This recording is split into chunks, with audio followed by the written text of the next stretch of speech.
खिड़की नजर आ रही है ताकि कुछ रोशनी और हवा का गुजर हो सके। किसी मुसाफिर का कैद खाने के करीब से गुजर हुआ, उसकी नजर पड़ी उसी छोटी सी खिड़की से अंदर जाती हुई रोशनी के जरिए कैद खाने के अंदर। क्या देखा कि कोई कैदी है जिसके हाथों में हथकड़ियां हैं,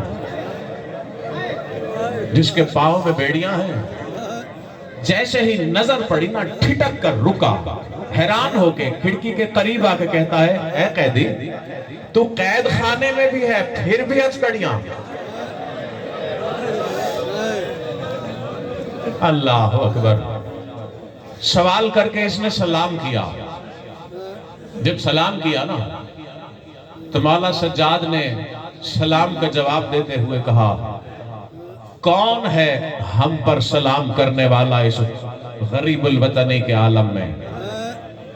कहा, मदीना का मुसाफिर हूं, राह गुम कर बैठा हूं, रास्ता तलाश करते करते यहां से गुजर हुआ और एक कैदी के हाथ में हथकड़ियां और पैरों में बेड़ियां देखने के मंजर ने मुझे सवाल पर मजबूर किया कि आखिर ये कौन कैदी है। जैसे ही सुना ना मदीना का लफ्ज मौला सज्जाद ने, रोते हुए मौला सज्जाद ने कहा, मदीना में मोहल्ला बनी हाशिम को जानता है? कहा, कैदी जानता हूं।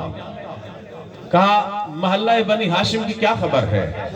कहा, कुछ ही अरसा हुआ है, चंद महीने पहले रसूल का बेटा हुसैन इराक के लिए रवाना हुआ है।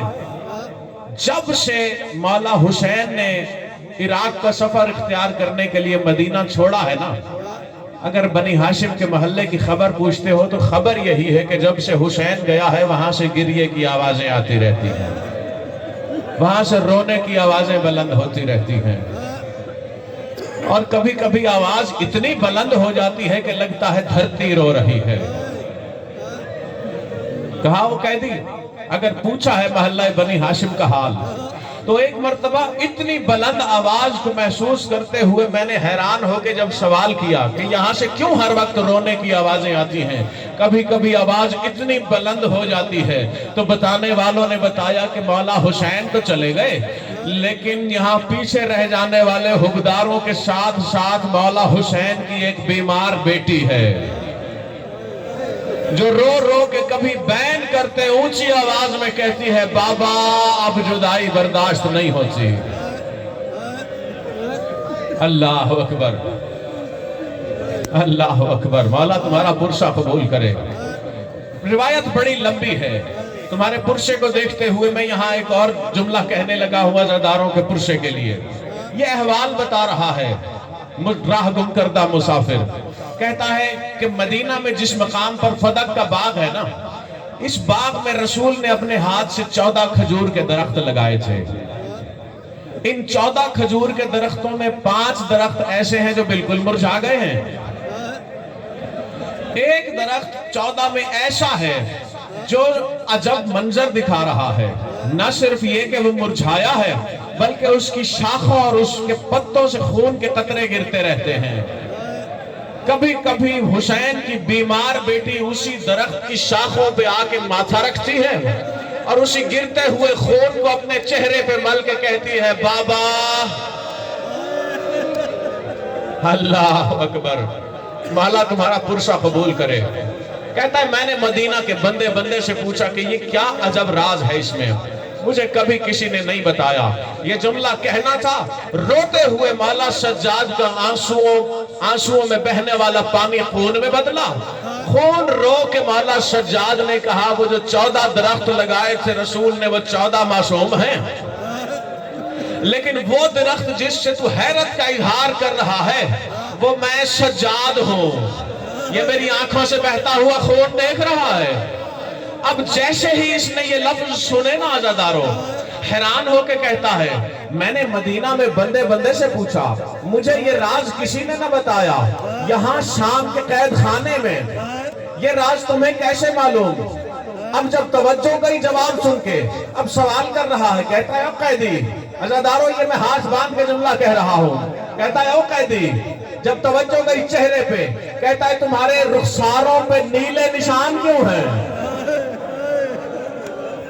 تمہارے ہاتھوں میں ہتھکڑیاں کیوں ہیں؟ یہ تمہاری پنڈلیوں اور تلووں میں خون کیسا نظر آ رہا ہے؟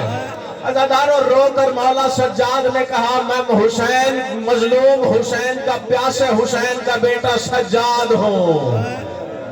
ان لعینوں نے رسول زادیوں کے بے کجاوہ اونٹوں کے ساتھ نہ صرف مجھے چلایا بلکہ میں نے اپنی آنکھوں سے ذبح ہوتے دیکھا اپنے بابا کو, علی اکبر کو.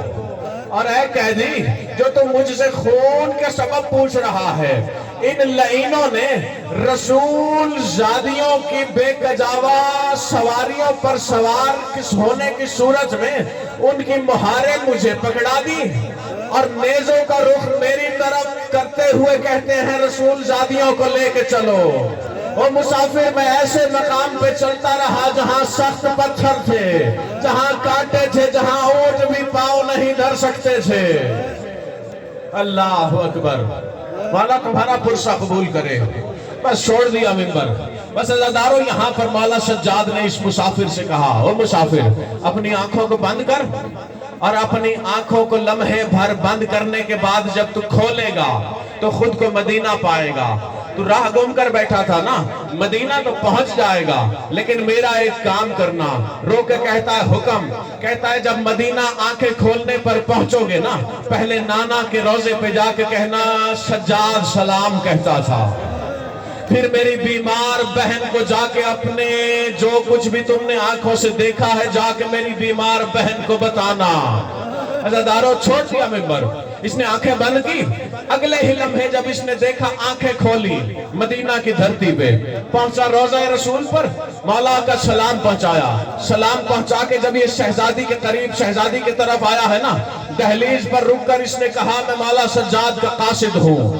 وہ جو علی اکبر کے قدموں کے نشانوں کے پاس بیٹھ کے رو رہی تھی, قاصد کا نام آیا, تڑپ کے اٹھی, تیزی سے دروازے کی طرف بڑھی. جب دروازے کی طرف بڑھی کہتی ہے کیا خبر ہے؟ عزادارو شہزادی نے جس اضطراب کی حالت میں کانپتی ہوئی آواز میں کہا نا کیا خبر ہے, شہزادی کی اس بے کسی اور اضطراب کو محسوس کر کے یہ آنے والا قاصد برداشت نہیں کر سکا, وہیں پر گرا, روح پرواز کر گئی. جب شہزادی نے دیکھا قاصد کی روح پرواز کر گئی, شہزادی نے کربلا کا رخ کیا. کہا بابا آپ کا سجاد کا قاصد تو آیا, لیکن وہ خبر کب آئے گی جس کے انتظار میں بوڑھی ہو گئی.